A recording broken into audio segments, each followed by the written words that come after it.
Is this the real life? Is this just fantasy? Caught in a landslide. No escape from reality. Open your eyes. Look at the skies and see. I'm just a poor boy. I need no sympathy because... Hey everybody! Welcome to my channel. Welcome to my channel. This is the story of Bohemian Rhapsody. It starts with a piano, a question.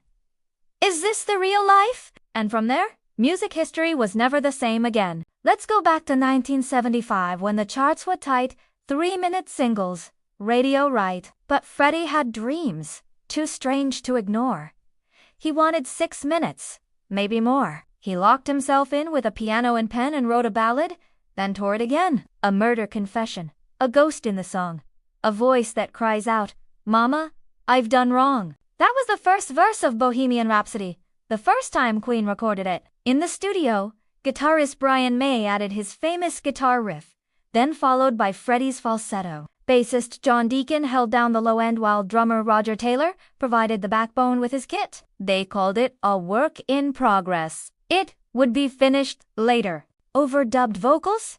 Those glorious layered vocals came next. They recorded in different keys and harmonies, adding layer upon layer until they had a thick wall of sound. Then more.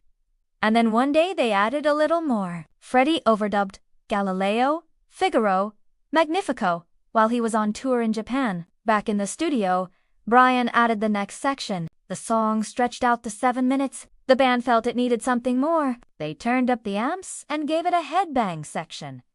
The music swelled and cut suddenly. Again, the operatic Freddie returned. His voice rang out above the orchestra of guitars and drums. The lyrics continued the story.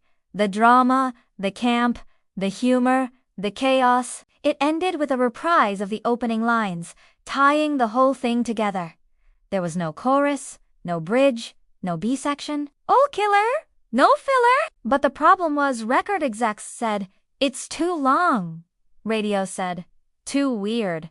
Would anybody play it? When it was released as a single, DJ Kenny Everett spun it anyway, 14 times in 2 days. People called in to request the new single by Queen. It reached no one in Britain and soon after crossed the sea, establishing Queen as a force to be reckoned with. Not bad for a bunch of Brits who got their start in the 70s.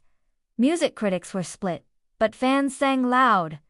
At home, in cars, in every crowd. It took time for the world to catch up to Bohemian Rhapsody. People eventually shrugged at the operatic vocals, the guitar heroics, and the pure ridiculousness of it all. It just became normal, which is crazy because there is nothing else like it. No other song sounds like Bohemian Rhapsody. You can love it, mock it, scream it, or groan, but no one can claim they've heard another clone. For years, the band didn't perform it live because it was impossible to recreate. In 1980, during the Game concert film, they finally gave it a shot. They brought on a piano and dressed Freddie up as a woman for the operatic section.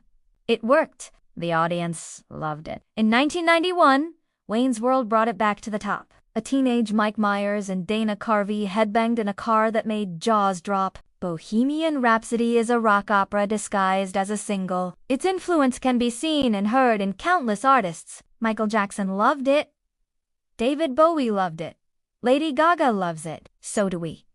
It broke the rules, defied expectations, and never apologized for being unapologetically itself. When Freddie died, the music world lost a unique talent. But the voice still rides that thunder through the radio waves. We still cry out, "Nothing really matters." But somehow this song still does. Thank you for watching. Now go listen to Bohemian Rhapsody and sing along. Don't be shy. Come on. You know the words.